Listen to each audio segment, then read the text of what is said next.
estar aqui novamente com os irmãos. No domingo passado nós não pudemos estar, estávamos viajando.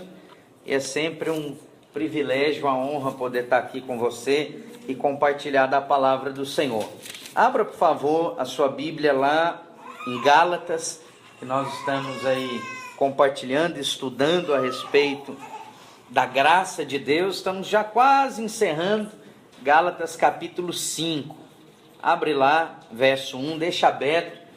E eu gostaria de compartilhar com os irmãos que essa semana nós já olhamos muitos lugares aqui na região, para ser, o nosso prédio da igreja, para ser a casa, o local onde nós vamos reunir aí.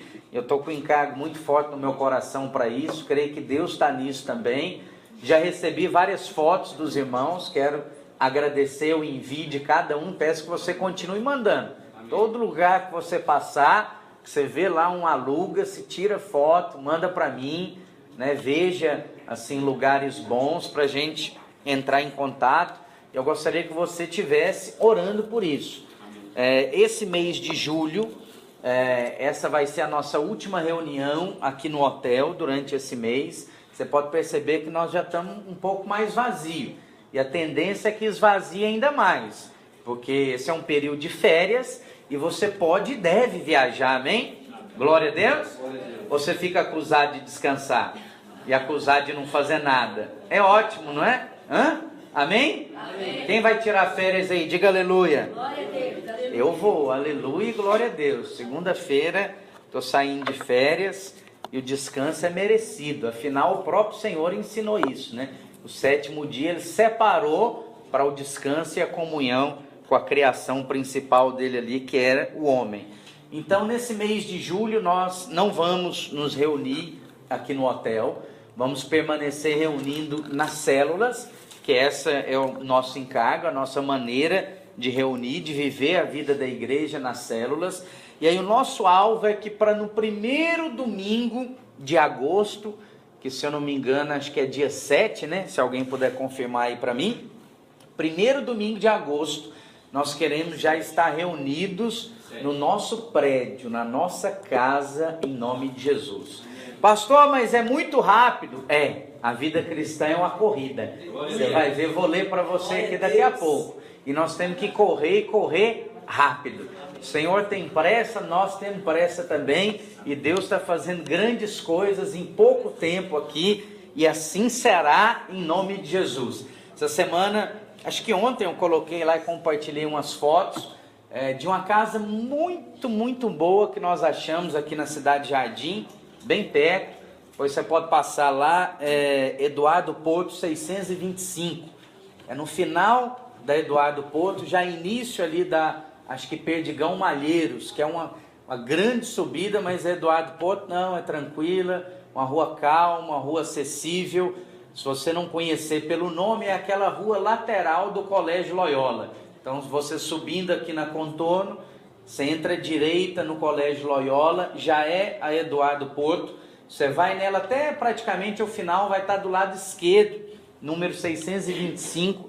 É uma casa muito boa, tem condições de nós nos reunirmos lá, tem uma sala muito boa e ela já tem toda a acessibilidade, não tem degraus em lugar nenhum, já tem os banheiros separados. Claro que tem que fazer alguns ajustes, mas é ótimo ter que fazer ajuste, porque aí você vai poder literalmente pôr a mão na massa. Aí você que está me olhando, olha para a pessoa que está do seu lado aí, me deixa ela olhar para você, fala para ele: você vai me ajudar a limpar, pintar, reformar, faxinar, e vai ser uma bênção, vai ser um grande mutirão, uma grande comunhão, e no final de tudo, a hora que terminar tudo, claro, aí nós vamos comer alguma coisa, porque se juntar crente sem comer e sem beber, não tem graça, mas eu já estou ansioso por isso. Ora, eu gostei demais dela, me deu alegria, me deu satisfação entrar ali. E eu me lembrei de um aspecto, estava compartilhando com a Camila, que eu creio ser algo espiritual. Assim que nós chegamos aqui, nós trabalhamos nessa região durante muito tempo. Nós rodamos por ali mais ou menos uns 5 anos seguidos, fazendo trabalho com livros. Depois abrimos uma livraria ali próximo, na Prudente de Moraes. E quando eu saí de lá, o Senhor me lembrou dessas coisas. Eu falei, eu acho que esse lugar é de Deus. Porque o que antes a gente fazia como um trabalho, por uma questão ali de sobrevivência nos dias iniciais e mais difíceis, eu falei, Senhor, eu acho que o Senhor está querendo, de uma certa maneira, recompensar essa semeadura de todos esses anos, talvez colocando o prédio da igreja naquele local, naquele bairro. Amém. Enfim, eu não sei se é esse o local, mas me alegrou muito, e você pode passar lá depois, ou durante a semana, se você puder, para ver, pelo menos por fora, um local bonito, dá para a gente fazer uma fachada bonita, e pode ser ali muito interessante, mas podem surgir outros também.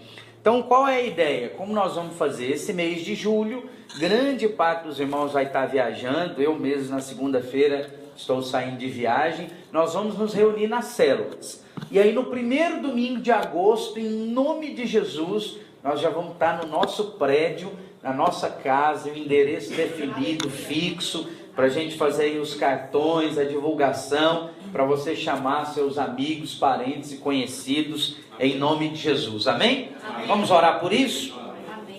Senhor, em nome de Jesus, nós nessa manhã como igreja oramos, Pai, por esse local de reuniões, por esse prédio. Senhor, nós cremos que o Senhor tem o melhor para nós. Nós oramos para que o Senhor abra os olhos espirituais e naturais de cada um dos teus filhos que estão aqui nesse lugar. Pai, nos mostra os bons locais, nos mostra aquele local que o Senhor já separou para nós, como Pai que nos ama e que cuida de nós, aquele local que é o local ideal, onde a sua igreja vai crescer, vai romper, vai prosperar, vai florescer. Mostra-nos nesses dias, Senhor. Nós temos convicção de que o Senhor cuida de nós, de que o Senhor nos apacenta, nos orienta e vai nos conduzir ao melhor local dessa cidade, em nome de Jesus. Amém, aleluia, assim será. Bom, vamos lá então para Gálatas, capítulo 5 e o verso 1. Estava meditando aqui já nos finalmente, né, capítulo 5 e capítulo 6, e o capítulo 5, capítulo 6, o apóstolo Paulo fala, na verdade, de como ser igreja, né? Ele faz praticamente um resumo de todo o livro. Talvez o resumo principal de Gálatas seja Gálatas 5:1, que é o versículo que ele fala, para a liberdade Cristo nos libertou, permanecei pois firmes, e não vos dobreis novamente a um jugo de escravidão. Conta isso para o irmão que está do seu lado. Fala, para a liberdade Cristo vos libertou. Aleluia, glória a Deus. E ele mostra aqui a respeito de como ser igreja. Fala da liberdade, fala de andar pelo Espírito, fala dos atos da carne, dos frutos do Espírito. E depois vai falar muito de semeadura e colheita, mas do nosso procedimento como igreja, uns para com os outros. Bom, vamos prosseguir aí na leitura, Gálatas capítulo 5 e o verso 1, e nós vamos lendo e compartilhando à medida que o Senhor vai falando conosco. Para a liberdade Cristo nos libertou. Permanecei, pois, firmes, e não vos dobreis novamente a um jugo de escravidão. Eis que eu, Paulo, vos digo que se vos deixardes circuncidar, Cristo de nada vos aproveitará. Paulo faz umas afirmações assim, fortes, categóricas no livro de Gálatas. E ele está falando, olha, se você quer se deixar circuncidar, em Cristo nada vai aproveitar. Cristo nada vai aproveitar de você. E ele, por quê? Ele fala no verso 3. E de novo testifico a todo homem que se deixa circuncidar, que está obrigado a guardar toda a lei. Então tá bom, você quer se circuncidar. O que era a circuncisão? A circuncisão era o batismo da lei. Então o sujeito que se circuncidava, ele estava se sujeitando à lei. Agora a própria lei diz, ou você cumpre tudo, ou você não cumpre nada. Se você descumprir uma vírgula, você está desqualificado. Você está condenado pela lei. E aí aquele que não cumpre nós já lemos aqui para os irmãos, lá em Deuteronômio 28, tem uma série de maldições que vêm sobre a vida dele. Nós lemos aqui mais de 60 versículos de maldição que vem sobre a vida da pessoa, contra acho que 17 ou 20 versículos de bênção que vem se você for completamente fiel. Mas só existiu um que foi completamente fiel, Jesus. E ele já foi por mim e por você. Então, se você já foi livre dessa lei, porque ele cumpriu toda ela e ele está em você, para que você agora vai se sujeitar a ela de novo? Não faz sentido. Mas algumas pessoas ensinavam isso. Nós falamos isso durante todo esse período do estudo. Mas talvez o resumo principal, não só do livro de Gálatas, mas da vida cristã, seja o verso 1 do capítulo 5. Para a liberdade é que Cristo nos libertou. E aí a palavra fala: permanecei, pois, firmes. Por que firme? Porque é muito fácil você querer colocar um pezinho na lei. Depois você vai ver Paulo falar a respeito do escândalo da cruz. Qual é o escândalo da cruz? É o tropeço da cruz. Porque o que a cruz diz? O que Jesus disse pregado lá na cruz, que eu já falei algumas vezes aqui. Ele falou: está consumado. Se está consumado, o que eu tenho que fazer para ser aprovado? O que eu tenho que fazer para ser justificado? Nada. Ora, mas se eu não tenho que fazer nada para essa religião de vocês, é fácil demais.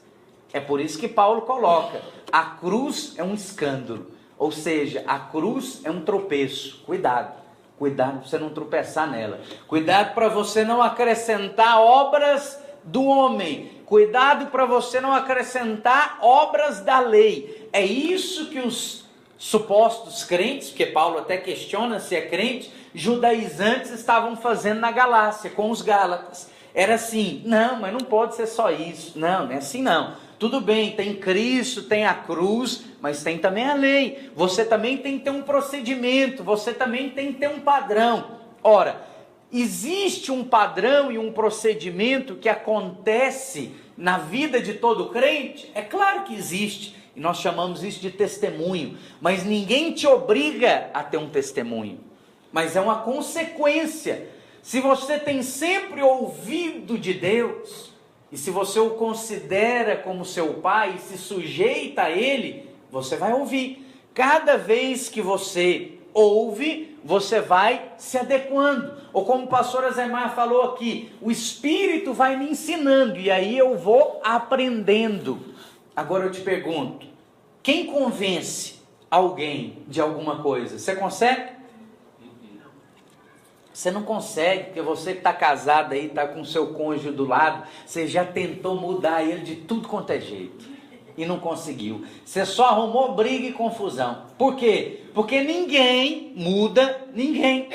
É só o Espírito Santo de Deus que pode convencer. E ele convence no momento certo, na hora certa. Às vezes nós temos pressa e podemos precipitar em algumas coisas, mas Deus tem o tempo dele, e a obra dele vai ser feita sempre no tempo dele. Nem vai ser rápido demais, nem vai passar de hora, mas no momento certo, no momento apropriado, Deus vai fazer. Amém? Você crê nisso? Amém.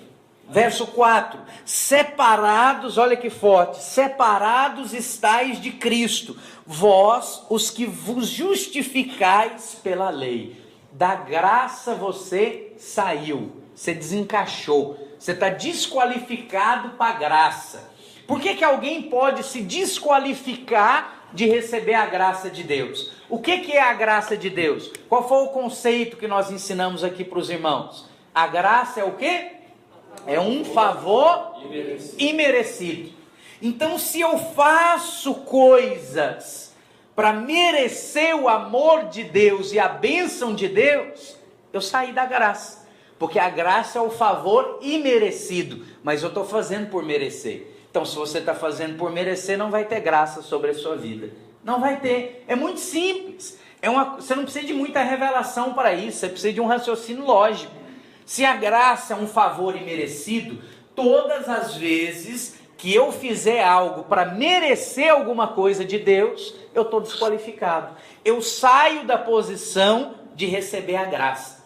Agora, o que coloca a maior parte das pessoas e o que faz muitos tropeçarem no que nós falamos, né? Até falei sobre isso aqui, acho que no último domingo que eu estava com os irmãos.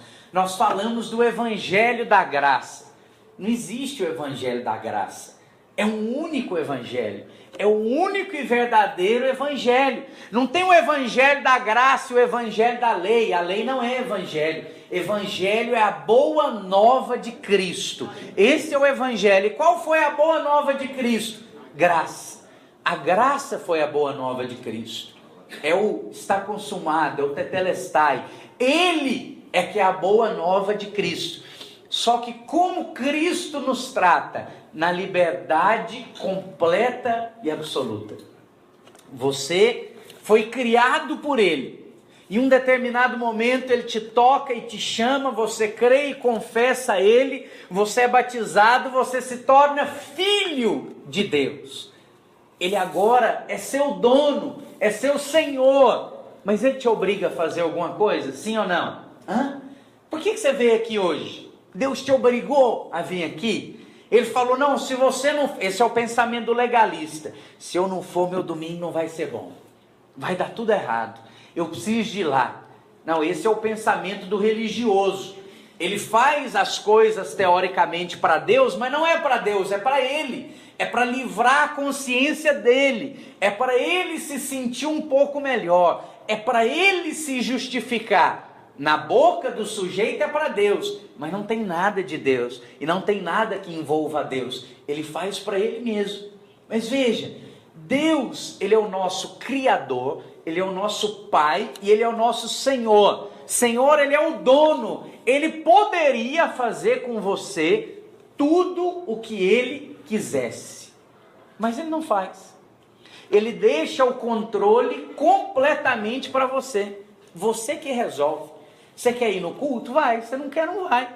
Você quer servir a Deus de coração? Sirva. Não quer, não sirva. Você é livre para fazer tudo o que você quiser. É isso que deixa as pessoas tontas.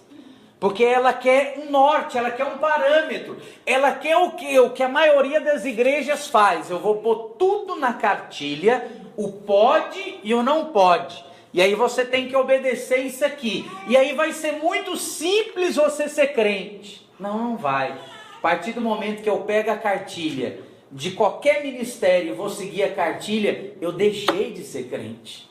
É isso que Paulo está falando. Eu saí da posição da graça. Eu estou desqualificando a obra de Cristo. Já existe uma cartilha para eu e você seguir. É essa. Está aqui. O que está aqui, você deve fazer. O que não está, ou às vezes coisas que estão, você não deve. Mas corta uma palavra do seu vocabulário, que eu tenho tentado cortar aos poucos. Não pode. Fala isso para o seu irmão. Fala, não existe, não pode. Pastor, mas como que é isso? Não existe. Não existe, não pode na vida cristã. Existe, não devo. Ou não deveria. Mas não pode, não existe. Você pode fazer tudo o que você quiser. Pastor, mas como é que eu vou saber? Tem que ter um parâmetro, tem que ter alguma coisa escrita. Não, já tem escrito. Agora o parâmetro é o melhor que poderia existir. É a unção do Espírito que está em você. E vai testificar em você se você deve ou se você não deve fazer. Não é uma questão de pecado. Pecado é uma coisa muito grosseira. É simples para você saber o que é pecado e o que não é. Mas é o que você deve ou não deve fazer. Talvez não seja pecado, não necessariamente é pecado. Vou te dizer, por exemplo, está aqui a respeito dos cursos da escola de ministério. O cursão, a ferramenta poderosa que eu não esqueço até hoje. Pastor, se eu não fizer, eu estou pecando? Mas é claro que não. Mas você deve ou não deve fazer? Qual é a vontade de Deus para você? E você deve fazer agora? deve fazer depois? Ah, pastor, eu não sei, nem eu. Mas se você orar, você vai saber. Se você perguntar para Deus, como nós temos ensinado os irmãos, Ele vai te falar. Agora, se você só ficar esperando algo sobrenatural, miraculoso acontecer, talvez não aconteça nada. Mas como que é o relacionamento que você tem com a sua esposa, com a pessoa que está aí do seu lado, próximo a você, com seus amigos? Ora, o que eu quero saber do Valdir é muito simples, é só eu perguntar para ele. Agora, se eu ficar tentando adivinhar o que ele quer me dizer, aí entra quase no campo da loucura, aí fica complicado demais. Aí você fica tenso, preocupado. É como muitos vivem a vida cristã, porque acha, às vezes, um completo absurdo eu questionar a Deus, ou eu perguntar para Deus. Mas é o que nós cantamos aqui, ó. É o que foi falado, é o versículo bíblico. Reconhece o Senhor nos teus caminhos e Ele endireitará as suas veredas. Senhor, mano, não estou te vendo nesse negócio não. Cadê?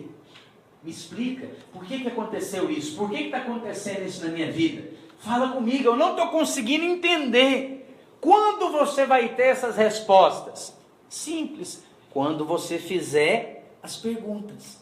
Quando você questionar Deus, quando você for guiado, é o que fala aqui no capítulo 5, guiado pelo Espírito. Avança um pouquinho aqui, vamos sair de Gálatas um pouco, e vai lá para 1 João, capítulo 2, e o verso 27.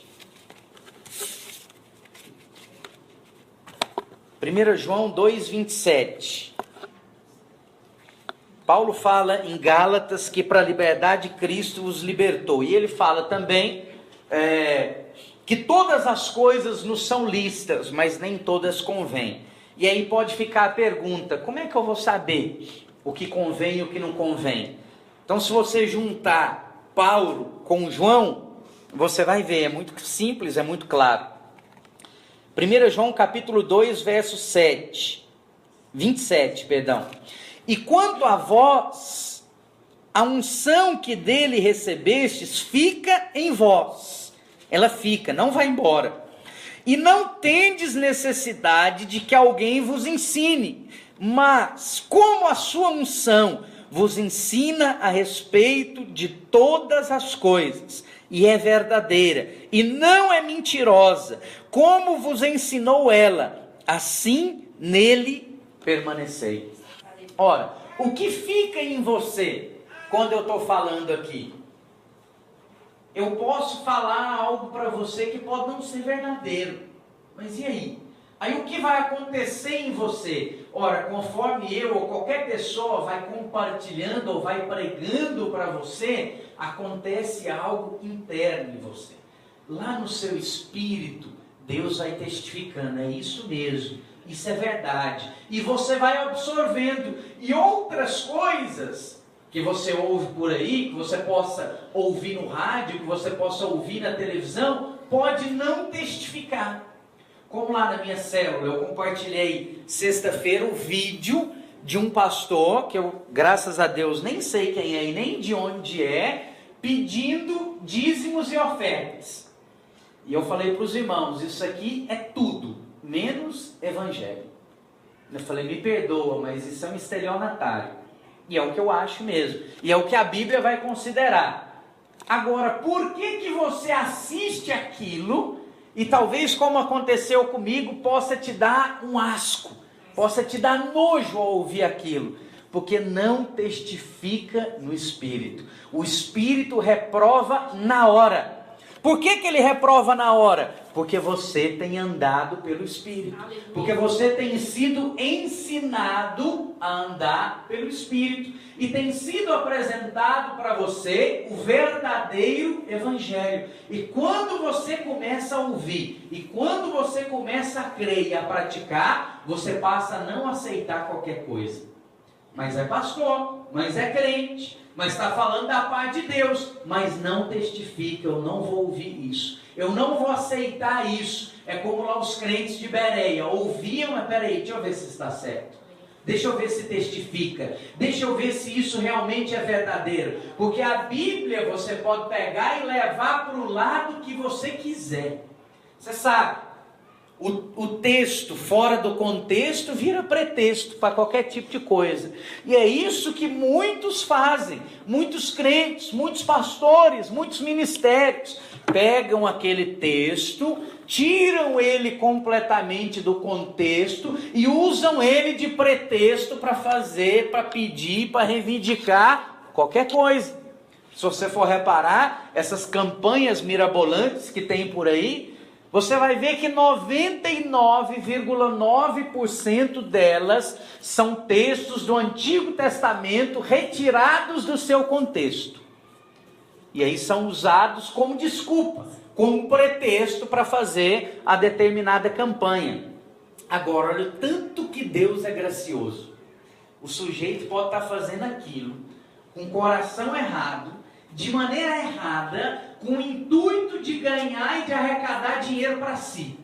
Mas Deus é tão gracioso, e igreja é uma coisa tão de Deus, que essa igreja, com o sujeito errado, com o coração errado, cresce e prospera. Você não fica encucado com isso, não? Você nunca se questionou isso, não? Fala, como que um sujeito desse, assim, está na cara, esse sujeito é mau caráter, mas a igreja dele cresce, rompe, por quê? Porque a igreja é algo de Deus, não é propriedade particular do irmão. Pastor, mas isso está errado. E no determinado tempo, no momento certo, no momento oportuno, toda obra que foi feita vai passar pelo fogo, diz a palavra. E nós vamos ver o que vai sobrar, ou se vai sobrar alguma coisa. Você já viu, você pode juntar uma quantidade do tamanho dessa sala aqui de palha. Normalmente se faz isso nos paiolos, lá na roça. E aí você taca fogo naquilo e dá um fogão bonito, arrumado, estrala e vai àquela altura. Mas no final sobra o quê? Nada. Não sobra nada. É um fogo muito alto, é um fogo muito intenso de alguns segundos. Agora, às vezes você taca fogo em troncos grossos ali de madeira e não dá aquele fogaréu, mas fica queimando dias e dias, às vezes semanas. Eu já vi tronco ficar pegando fogo assim no meio do mato meses sem apagar. É algo mais duradouro, é algo mais contínuo. Agora, por que isso acontece então? Nessas igrejas, nesses lugares, porque Deus dá essa liberdade. Ele fala, o fundamento deve ser Cristo. Cada um veja como edifica sobre ele. Tem um que quer edificar na célula, o outro quer edificar na campanha, o outro quer edificar assim, assim, assado. Você pode não concordar, como eu não concordo, mas você deve dar liberdade para a pessoa fazer isso, porque a palavra dá liberdade para ela fazer isso. Se realmente vai edificar ou não, aí é questão do material. Pode estar usando madeira, pode estar usando feno, pode estar usando palha. O outro pode estar usando ouro, prata e pedras preciosas. Como que nós vamos descobrir? E quando? Olha, quando nós chegarmos diante do Senhor, Ele vai provar tudo pelo fogo. Aí nós vamos descobrir. Pode ter gente que vai chegar com um container lá de obra e vai sobrar isso aqui.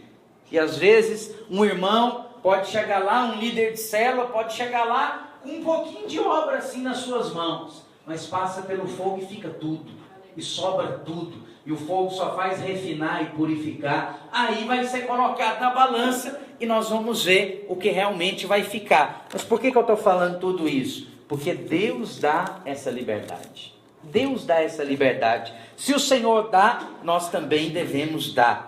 Nós, entretanto, verso 5, pelo Espírito aguardamos a esperança da justiça que provém da fé.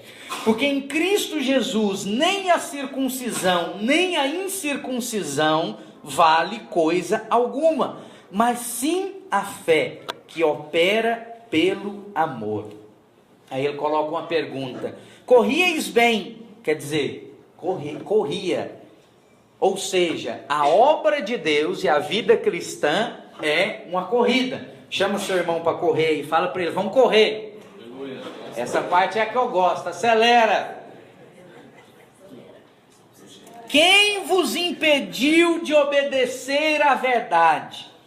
essa persuasão não vem daquele que vos chama. Quer dizer, esse convencimento ele não é do Espírito, não.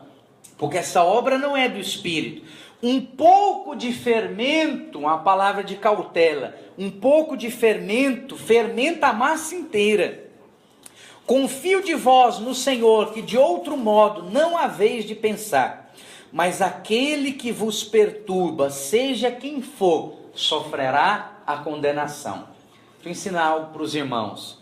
A Bíblia fala, né? A vingança vem do Senhor. Deus é que faz justiça por você. Em qualquer coisa, em qualquer circunstância, em qualquer área da sua vida. Esse é um dos nomes dele. É Jeová Tsidkenu. Ele é o Deus da justiça. Lembra, Jesus quando foi ser crucificado, quando foi levado no sinédrio, a Bíblia fala que ele foi como ovelha muda. Ele não falou nada, ele não se defendeu.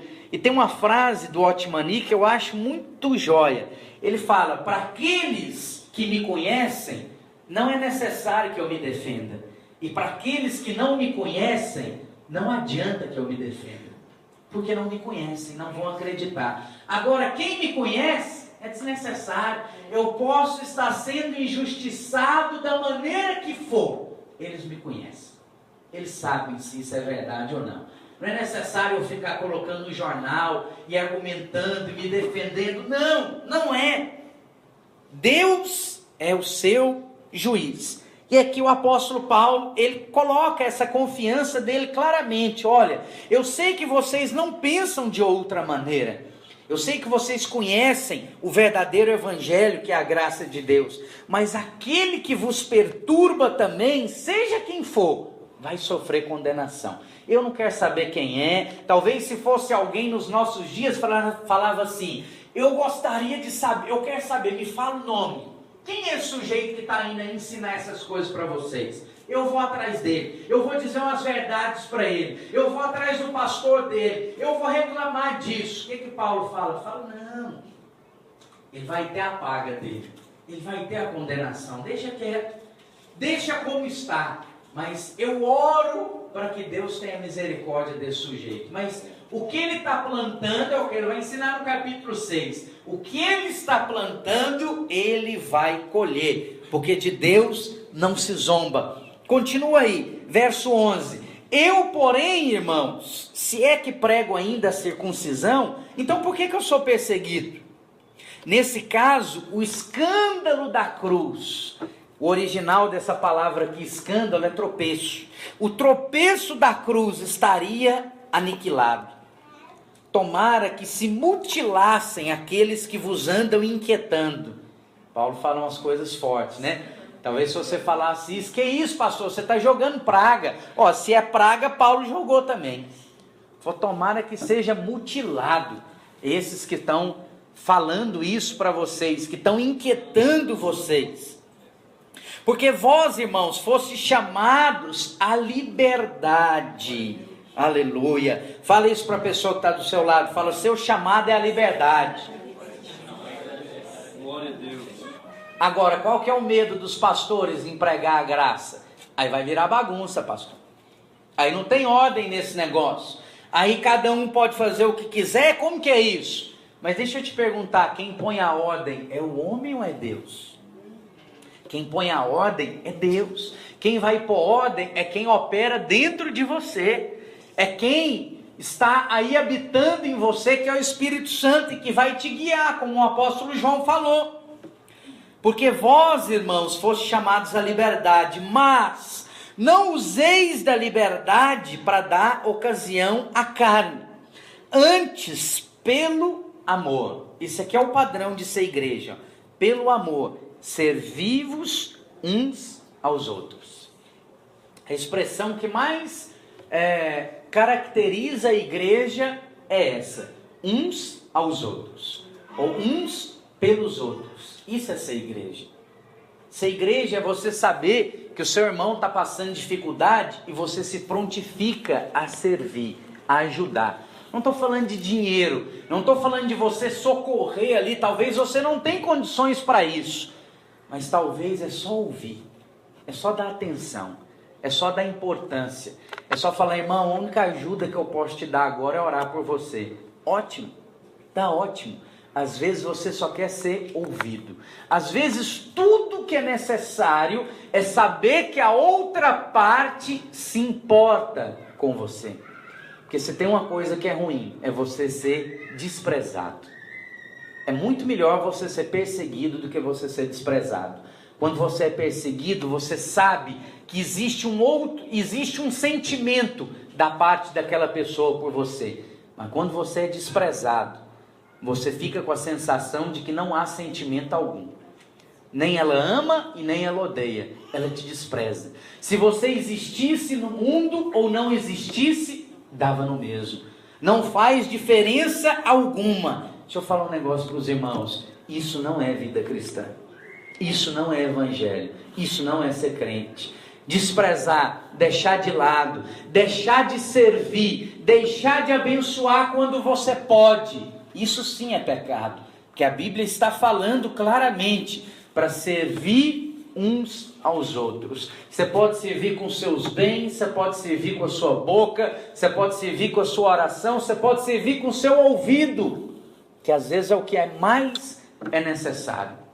É ter esse relacionamento, é sentir que você é importante, que você faz diferença na vida de alguma pessoa.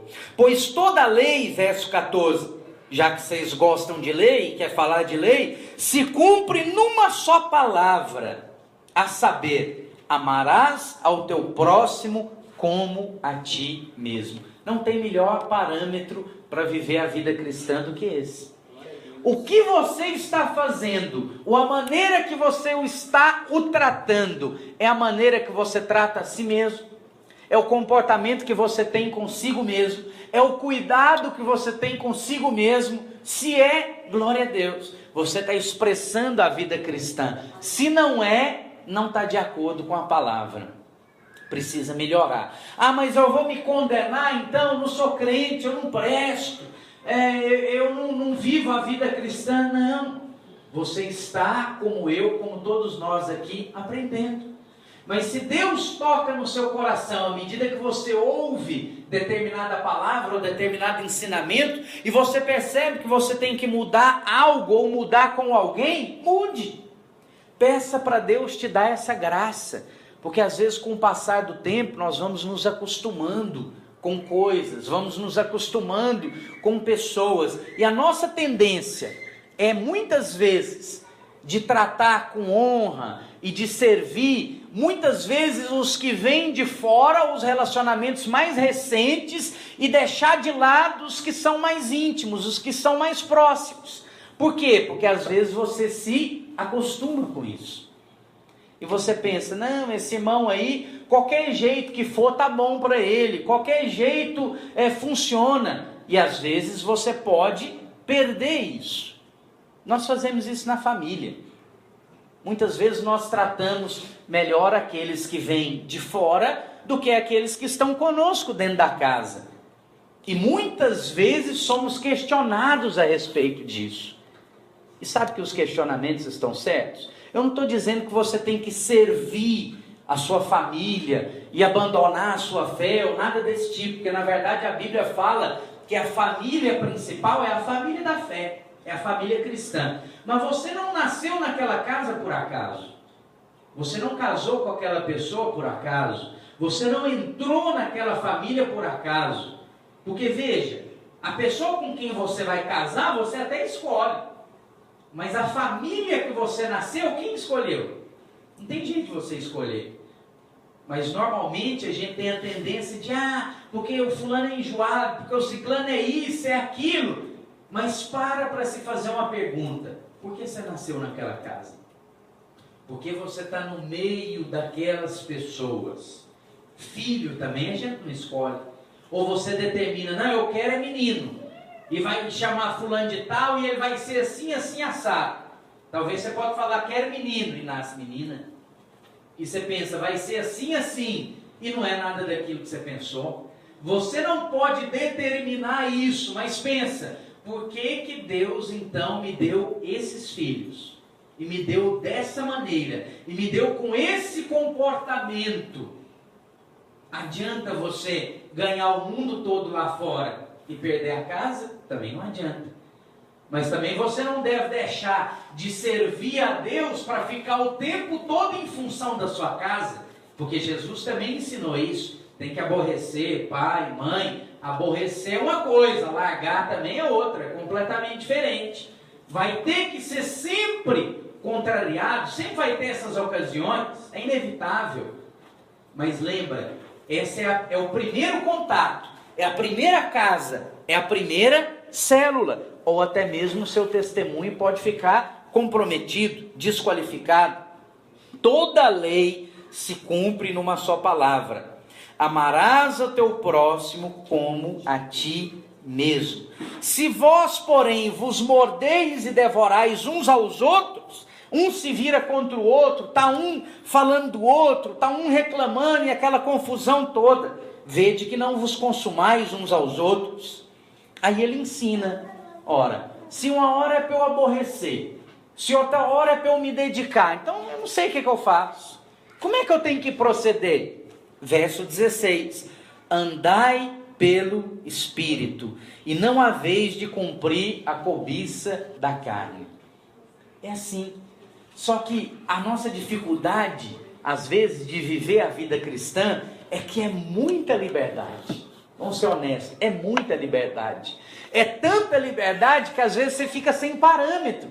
Porque nós estamos acostumados com regra, nós estamos acostumados com lei o tempo todo. Agora, se te dá a liberdade de fazer o que você quiser, aí você fica meio perdido. Você fica sem saber direito o que fazer. Então, como que eu e você temos que fazer e nos proceder? Muito simples, andar pelo Espírito. Quando você anda pelo Espírito, você não erra, você não entra nas obras da lei, você não entra nas obras da carne, você vai ser sempre guiado pelo Senhor. Agora, pode parecer muitas vezes contraditório, porque às vezes o Espírito vai te conduzir a fazer algo agora. E daqui a 2, 3 anos, quando você quiser fazer a mesma coisa que você fez hoje, ele vai falar com você, não quero que você faça isso mais. Porque não cabe mais a você fazer isso. Pô, mas eu fiz há 3 anos atrás, e o Senhor que mandou, e o Senhor aprovou, e foi bom. É verdade, mas agora não faz mais. Pastor, mas como que funciona isso? Isso é um sinal de que você está amadurecendo. É simples, ó. A criança, antes de andar, ela está engatinhando. Mas engatinhar com 10 anos de idade é estranho, né? Continuar andando, rastejando no chão, com 1 ano, com alguns meses, todo mundo acha bonitinho. Mas você entra aqui no salão, engatinhando aqui no chão. Pensa bem, que cena ridícula. É estranho, é constrangedor. Por quê? Porque já passou. Ah, mas é errado? Não é questão de certo ou errado, é questão de apropriado e inapropriado. Já não é mais apropriado. É o que Paulo fala. Ora, quando eu era menino, eu pensava como menino e agia como menino. Mas agora, algumas coisas que os irmãos me viam fazer ou falar antes, eu já não faço e nem falo mais. Por quê? Porque eu amadureci. Nós estamos vendo aí nessas notícias, eu achei muito jóia, né? Acho que nós até compartilhamos isso na célula, nesses debates aí acalorados da política, de Operação Lava Jato, impeachment e tudo.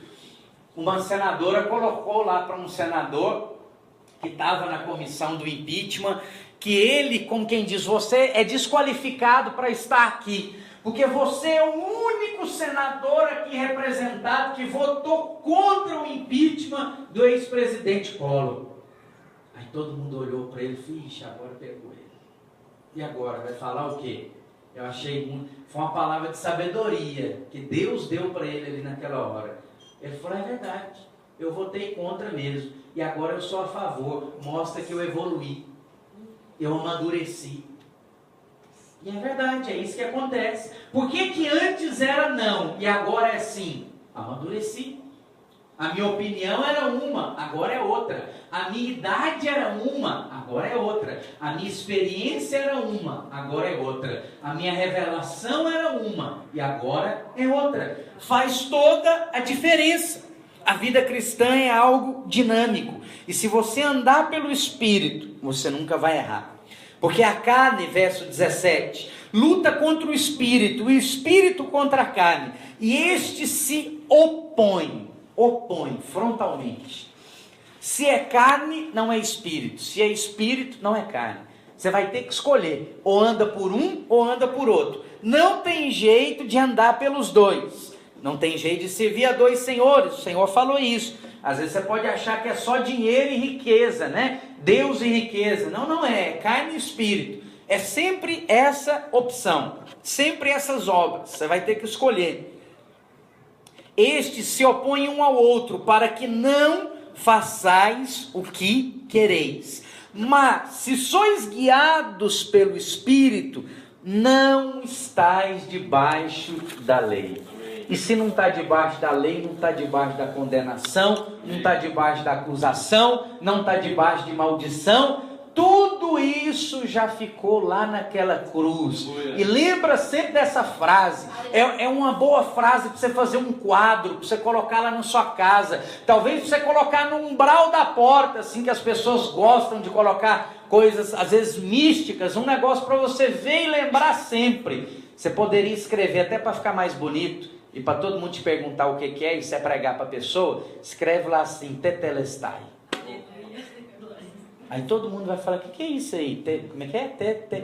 Tetelestai? O que significa isso? Fala, senta aí, deixa eu te explicar. Aí você vai apresentar o evangelho para a pessoa. Ótimo, faça isso, eu vou fazer. Eu vou pedir aqui o Lúcio para fazer uma arte para mim, tetelestai, vou fazer um quadrinho e vou pôr lá em casa.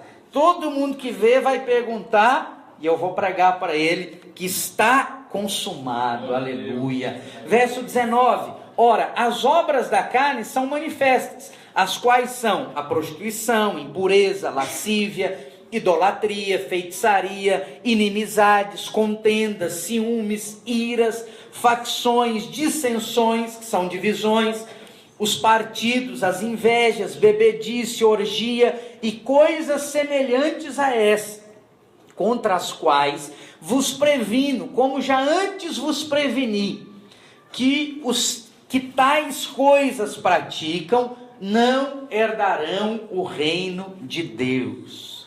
Será que ele está falando aqui de galardão ou de salvação? É uma boa pergunta para você fazer. Ele está falando de reino de Deus ou de reino dos céus? Reino de Deus ou de Cristo? Ele está falando de umas obras, que as pessoas que têm essas obras não herdarão algo. Que será esse algo? Porque aquele que vive na prática do pecado não nasceu de novo, mas pode ter tomado banho de piscina, pode estar convivendo no meio da igreja, mas não necessariamente nasceu de novo. Mas o fruto do Espírito, verso 22, é o amor, o gozo, a paz, a longanimidade, a benignidade, a bondade, a fidelidade, a mansidão, o domínio próprio. Contra essas coisas não há lei. E os que são de Cristo Jesus crucificaram a carne com as suas paixões e concupiscências. Quer dizer, não praticam isso, não vivem mais em função disso. Se vivemos, verso 25 e 26, para nós encerrarmos. Se vivemos pelo Espírito, andemos também pelo Espírito. Aqui ele dá um outro caminho. Espera lá, você recebeu essa vida, foi como? Foi pelo Espírito ou foi pelo esforço próprio? Foi pelo Espírito. Então de graça você recebeu. Então ande também pela graça.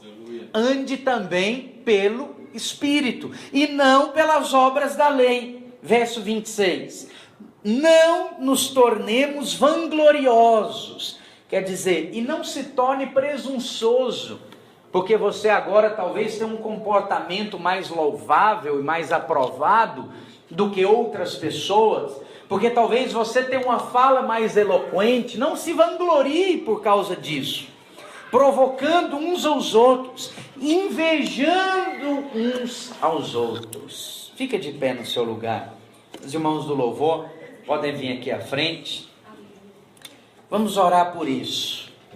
Nós vamos na próxima reunião, que vai ser em agosto, compartilhar aqui o capítulo 6 e vamos encerrar esse estudo tão rico e tão poderoso, que tem nos abençoado tanto. Vamos orar para que o Senhor nos dê revelação de algumas coisas, revelação dessa liberdade, revelação de andar pelo Espírito. 3 coisas são marcantes nesse capítulo 5. A liberdade que Cristo nos dá, o caminho de andar pelo Espírito, que é algo muito mais subjetivo do que você pegar uma lei e seguir aquela lei. É bem mais difícil, porque você precisa buscar, você precisa ser espiritual, não basta você simplesmente ler um folheto, uma cartilha. E também essa vida uns pelos outros. Nós precisamos de graça para isso, precisamos de revelação para isso. É como o pastor Azemar falou, a nossa natureza original, ela não é de uns pelos outros, muito pelo contrário, ela é de cada um por si. Ela é o seguinte: eu tô em dificuldade, eu vou garantir o meu, e o dos outros não me importa. Eu vou garantir o meu, eu vou garantir o da minha casa, e depois cada um toma conta de si. Isso é uma verdade, é o que é praticado, mas não pode ser o que é praticado aqui dentro. Isso é o que é praticado lá fora. Aqui não pode ser assim. Na palavra de Deus não é assim que está escrito. Na igreja padrão, na igreja inicial lá em Atos dos Apóstolos, não é assim que está relatado. Está relatado que o irmão apresentava suas necessidades, falava: ô pastor, eu estou precisando de ajuda em tal e tal coisa. E aquilo era compartilhado nas células, era compartilhado nas reuniões. E na próxima reunião, a provisão já estava ali para aquele irmão. Cada um dava um pouco. A pessoa abria mão do que era de direito dele e da família dele, para servir a outra família. Falar algo para os irmãos. Pode ser uma coisa muito utópica isso, mas se está escrito aqui, eu vou atrás dela até o último dia da minha vida. É o que eu creio. Foi possível, já aconteceu, vai acontecer de novo. Nem que eu viva isso com poucas pessoas, nem que eu viva isso dentro da minha casa, mas é o que eu vou viver. É o que eu vou viver, porque essa é a verdadeira vida cristã. É isso que está relatado na palavra. Não é o interesse próprio, não é o interesse das corporações ou das gigantescas instituições religiosas. Não, é uns pelos outros, é uns servindo aos outros, é um auxiliando ao outro. Não é um empurrando o outro para o buraco, é um estendendo a mão e compartilhando. O que eu tenho pode ser pouco, mas esse pouco dá para nós 2. Esse pouco dá para nós 3, dá para nós 5. Chega para cá, meu irmão, porque em dificuldade perto de mim você não vai ficar, você não vai passar. Essa é a verdadeira vida cristã. Escolhe um irmão desse que está aí perto de você e abençoa a vida dele. Ora por ele agora, enquanto nós ministramos o louvor. Deus vai te dar graça e vai dar palavras de sabedoria para você ministrar na vida desse irmão, em nome de Jesus.